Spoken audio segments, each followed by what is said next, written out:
Hello friends, आपका स्वागत है मेरे यूट्यूब चैनल में। मैं उम्मीद करता हूं कि आप सब खैरियत से होंगे।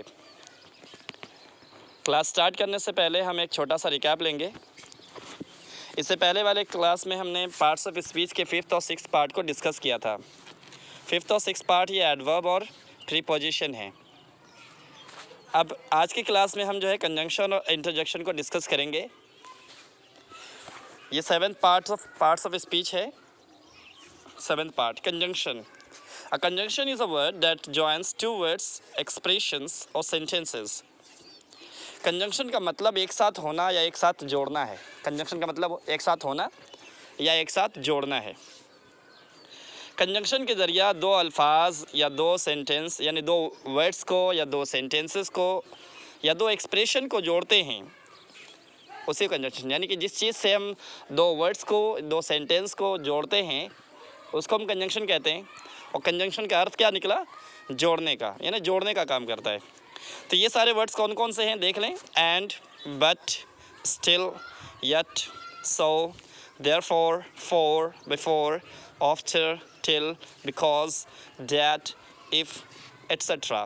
इसके अलावा भी और सी सेंटेंस वर्ड्स होंगे जो कंजंक्शन के तौर पर इस्तेमाल होते हैं।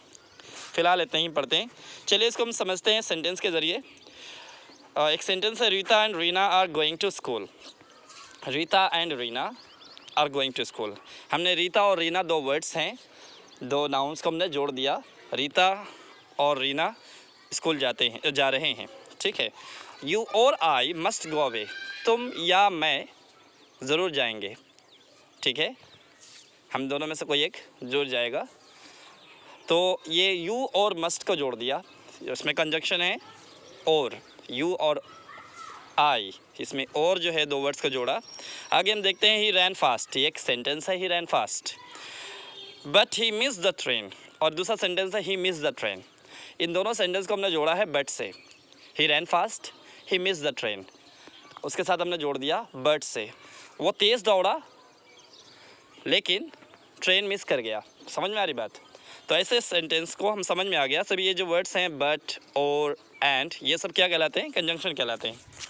इसके बाद वाले पार्ट्स को हम देखते हैं, interjection. An interjection is a word that expresses some sudden feelings, ठीक है। इंटरजेक्शन वो वर्ड होता है जो अचानक शदीद जज्बात को, अपने फीलिंग्स को ज़ाहिर करने के लिए कुछ वर्ड्स मुंह से ज़ाहिर करता है, जैसे वाह, शाबाश वगैरह वगैरह। ऐसे वर्ड्स हैं, वाह वाह, शाबाश, बहुत अच्छा, है ना। इस तरह के वर्ड जो है ना, ओह ये वर्ड है, ये सब जो है ना एक्सप्रेशन है। अपनी खुशी या गम को या अपने दुख को ज़ाहिर करने के लिए ये सारे वर्ड्स का इस्तेमाल करते हैं। इन्हीं वर्ड को हम कहते हैं इंटरजेक्शन। ये वर्ड्स होते हैं, उसका अर्थ सिर्फ जो है ना सडन फीलिंग्स को बताना होता है। चलिए हम देखते हैं इसमें कौन कौन से हैं। जैसे कि हुर्रा, ओ, आ, अलास, ब्रावो, हेलो, सर, हाय, ये सब जो है ना एट्सेट्रा, ये सब क्या कहलाएंगे? इंटरजेक्शन कहलाएंगे। खैर आगे देखते हैं। सेंटेंस के जरिए हम समझते हैं, hurrah we have won the match. Sorry, यहाँ पर मैथ लिखा है और बाई प्रिंट मिस्टेक है, यहाँ पर मैच होना चाहिए, सी छूट गया है। So hurrah we have won the match. So यहाँ पर है हुर्रा, ये खुशी की बात है, हमने मैच जीत लिया है। तो ये ज़ाहिर करने के लिए, खुशी को ज़ाहिर करने के लिए इसने हुर्रा का वर्ड किया इस्तेमाल, है ना, हुर्रा। उसी तरह alas, I have lost all my money, और ये दुख ज़ाहिर करने के लिए अलास का वर्ड इस्तेमाल किया, अफसोस कि मैंने सारे पैसे खो दिए हैं या मेरे सारे पैसे गुम हो चुके हैं। खैर उसके बाद एक थर्ड वाला सेंटेंस है, oh what a wonderful story it is.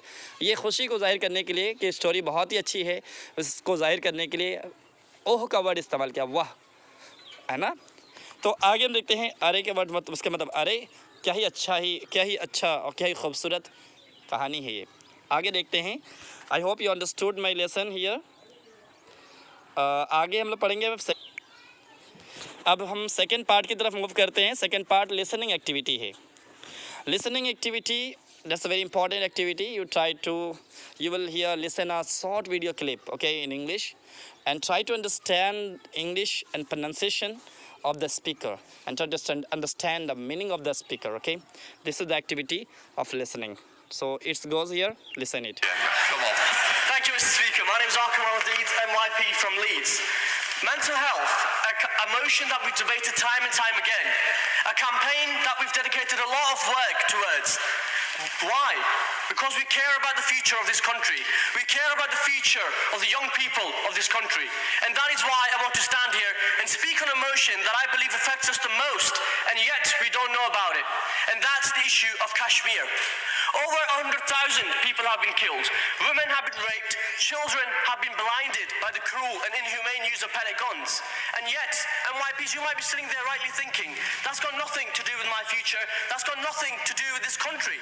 But let me inform you, the issue of Kashmir has got to a point that both nuclear-equipped countries, neighbours, Pakistan and India, are talking about potential nuclear war. A war which will be the most deadliest war ever witnessed by the human race, effects of which will be faced around the world.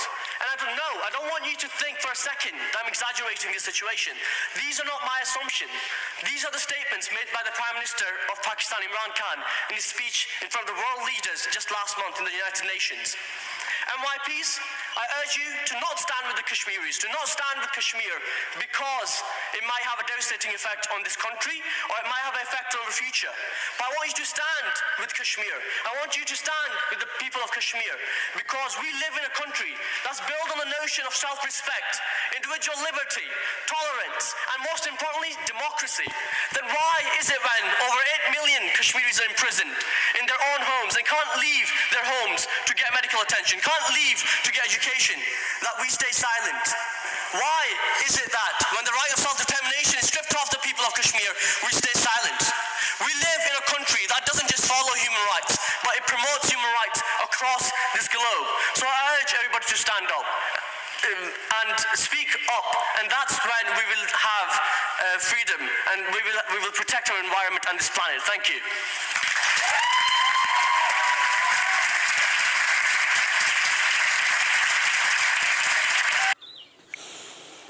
So it was beautiful speech given by a person.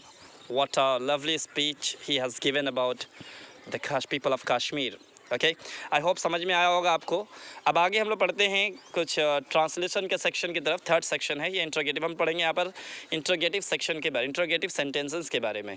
आपको पता है interrogative दो तरह के होते हैं, सवाल दो तरह के होते हैं। सवाल कितने तरह के होते हैं? दो तरह के। एक यस नो क्वेश्चन कहलाता है और एक दूसरा WH क्वेश्चन कहलाता है। यस नो क्वेश्चन वाला सेंटेंस ऐसा सेंटेंस है जिसका जवाब हम हाँ या नहीं में दें। ऐसे सेंटेंस को कहते हैं यस नो क्वेश्चन। जैसे फॉर एग्जांपल, क्या आप भूखे हैं? आप बोलेंगे हाँ, लगी होगी तो, और नहीं होगा तो बोलेंगे नहीं। क्या आप चाय पिएंगे? सो आप बोलेंगे हाँ या नहीं, है ना। उसी तरह जो है, क्या ये घर आपका है? क्या वो घोड़ा आपका है? क्या आप लोग स्टूडेंट्स हैं? ये सारा सेंटेंस जो है क्या से शुरू होता है। जब सेंटेंस क्या से शुरू होना, वो सारा सेंटेंस यस नो क्वेश्चन कहलाता है। यस नो क्वेश्चन समझ में आ गया होगा, उम्मीद है। यस नो क्वेश्चन मतलब ऐसा सवाल जिसका जवाब हाँ या नहीं में देना पड़े, ठीक है। और उसके बाद हम पढ़ेंगे WH क्वेश्चन, है ना। WH क्वेश्चन कहते हैं ऐसा क्वेश्चन जो WH वर्ड से स्टार्ट हो। अच्छा, दूसरी बात वो कि इसका जवाब हम हाँ और नहीं में नहीं दे सकते, बल्कि हमको उसको बताने के लिए एक लंबा सेंटेंस, एक सेंटेंस बताना पड़ेगा। फॉर एग्जांपल, आपका नाम क्या है? तो आप ये नहीं बोलेंगे कि हाँ या नहीं, इससे तो नहीं मतलब जाहिर नहीं होगा, आपका आंसर कंप्लीट नहीं होगा, बल्कि आपको अपना नाम बताना पड़ेगा। उसी तरह आप उससे पूछा जाए कि आप कहाँ रहते हैं, तो आप हाँ और नहीं में जवाब नहीं दे सकते, बल्कि इसको आपका एक सेंटेंस में जवाब देना पड़ेगा कि मैं फ़ला जगह रहता हूँ। तो ऐसे सारे सेंटेंस जिसका जवाब जिसका एक सेंटेंस में जवाब देना पड़े, तो उसको बोलते हैं WH क्वेश्चन। और जनरली ये सब जो है WH क्वेश्चन जो है WH वर्ड से इस्तेमाल। अब देखते हैं हम किससे इस्तेमाल होता है। कुछ यस नो क्वेश्चन के बारे में कुछ और नॉलेज। ये यस नो क्वेश्चन है such question that begins with helping verbs और मॉडल वर्ब्स। ऐसे क्वेश्चन जो है हेल्पिंग वर्ब्स और मॉडल वर्ब्स से स्टार्ट होते हैं। शुरू ही जो है is are am was were से, हैज़ हैव हैड से, जो वर्ड दिख रहे हैं आपको, ये शुरू इन्हीं वर्ड से होते हैं। तब जब ये सेंटेंस, कोई भी सेंटेंस आपको इन वर्ड से स्टार्ट होता दिख जाए, तो आप समझ लीजिए कि ये तो सवाल है, और दूसरा यस नो क्वेश्चन में शुमार है इसका, ठीक है। तो इसमें कौन कौन से वर्ड हैं? Is are am was were has have. इसको आप स्क्रीनशॉट लेकर के अपने कॉपी में नोट कर लें, ताकि ये फ्यूचर में इस्तेमाल हो, आपको यूज़ आ जाए, समझ में आ जाए। आगे हम WH क्वेश्चन को जो डिस्कस किया हमने उधर, कि WH question such question begin with WH words. ऐसे क्वेश्चन जो WH वर्ड से शुरू होते हैं उनको WH क्वेश्चन कहते हैं, और जिसका जवाब हमको एक सेंटेंस में देना पड़ता है। तो इसमें जो वर्ड्स हैं WH वर्ड जो मैंने लिखे हैं, who, why, where, whom, what, when, where, whom, what, when, which, how, ये सब वर्ड हैं जिसके मीनिंग भी लिखे हैं। आप इसको स्क्रीनशॉट ले करके आप इसको जो है अपने पास अपने वर्ड्स में सेंटेंस में इस्तेमाल करें। चलिए कुछ सेंटेंस हम देखते हैं यहाँ पर। एक कुछ समझाने के तौर पे मैंने जो इसको लिखा है, WH वर्ड है। हम WH क्वेश्चन, चूँकि हम लोग यस नो क्वेश्चन पढ़ चुके हैं इसलिए मैं इसको ज़्यादा डिस्कस नहीं करूँगा। आपको अगर नहीं पता है, कन्फ्यूज़न है, तो आप मेरे पुरानी वीडियो को देख लें तो उसमें आपको मिल जाएगा। ठीक है, चलिए हम इसमें WH क्वेश्चन का डिस्कस करते हैं आज। आपका घर कहाँ है? So where is your house? आपका घर कहाँ है? सो WH पहले लगाएंगे, उसके बाद इज़, आर, एम में से कोई एक वर्ड लगाएंगे और फिर सब्जेक्ट लगा देंगे। ठीक है, सो आपका घर कहाँ है? Where is your house. उसी तरह आपके पिता क्या हैं? सो WH वर्ड मैंने क्या का बना, क्या है मतलब क्या का इंग्लिश होता है व्हाट। उसके बाद हैं, सो हैं का होगा व्हाट इज़, है ना। यहाँ पर रिस्पेक्ट के लिए हम हैं बोलते हैं, वरना वो सिंगुलर ही हैं, फादर तो सिंगुलर ही है ना, इसलिए वो इज़ लगाएंगे। उसके साथ हम लगाएंगे व्हाट इज़, क्या है, योर फादर, कौन क्या है, अब सब्जेक्ट है तुम्हारे वालिद, सो योर फादर। ये हो गया WH क्वेश्चन को बनाने का तरीका।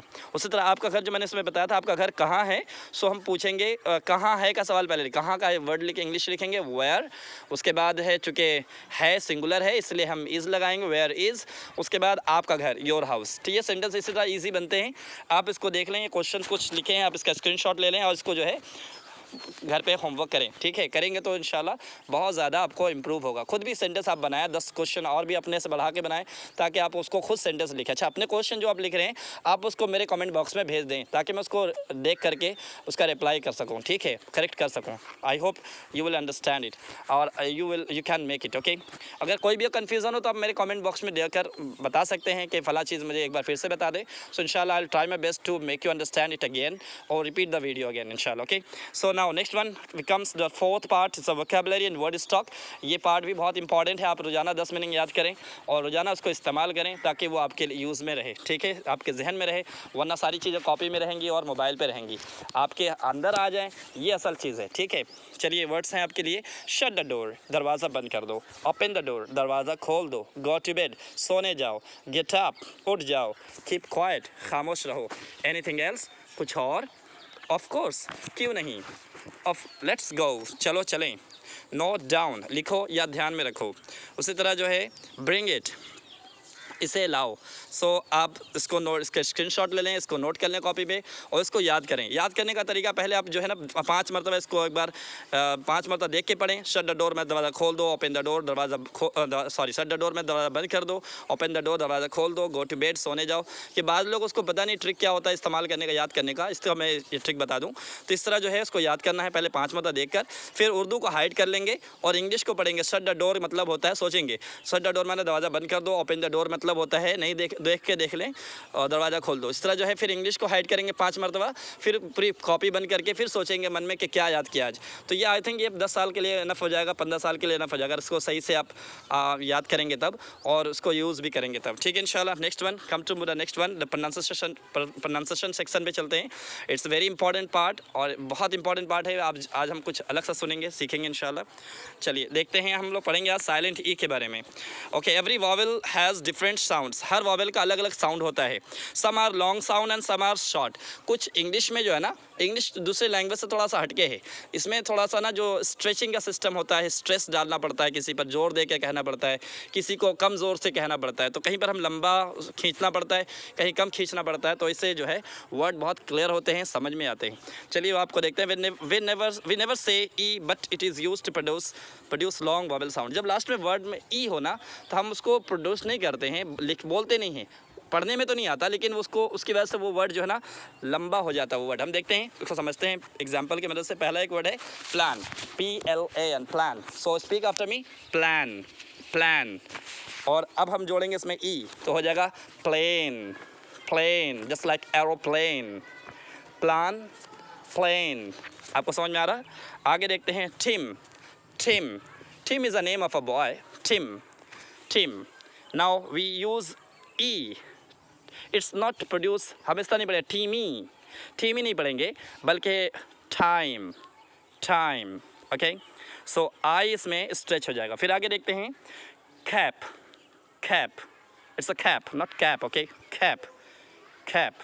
अब हम इसमें ई लगाएंगे तो नॉट खेपी, ठीक है, खेपी नहीं पढ़ेंगे इसको, it's a cape, cape, for example Cape Town, okay, cape. आगे आते हैं हॉप मैंने होता है हल्का सा कूदना, जंप करना, हॉप। देन हम जोड़ेंगे तो ये हॉप ही नहीं होगा, बल्कि it will be long, stretch करेंगे, hope, okay, I hope understood it, hope, okay. Next one tub, tub. अब आगे जोड़ेंगे ई तो हो जाएगा tube, not tubey, tub, tube. आप मेरे साथ सब बोला करें, ठीक है, रिपीट करेंगे तो आपको भी समझ में आएगा, tub and tube. Next one bit means होता है दांत काटना, okay, bit. Next sorry, bit में टुकड़ा होता है, सॉरी, बिट मीन्स टुकड़ा। Next comes byte. सो आप देख रहे होंगे फ़र्क, ई लगाने से वो स्ट्रेच हो जा रहा, बाइट, बिट और बाइट में स्ट्रेचिंग है, ठीक है। नेक्स्ट वन आते हैं कट मीन्स होता है काटना। Next comes cute, cut, cute, okay. Once again rip means होता है किसी चीज़ से कट करना, ठीक है, faster, rip. Then comes ripe. I hope you understood it. So once again, we have discussed it here. Once again, just sit. Tim. Okay, once again, plan. Repeat after me. Plan, plane, Tim, time, cap, cape, hop, hope, tub, tube, bit, bite, cut, cute, rip, ripe. I hope आपको समझ में आ गया होगा. Thanks for watching my video and just subscribe my channel and share it with your friends. And अब अगली बार इंशाल्लाह next video परसों. See you again tomorrow, day after tomorrow इंशाल्लाह.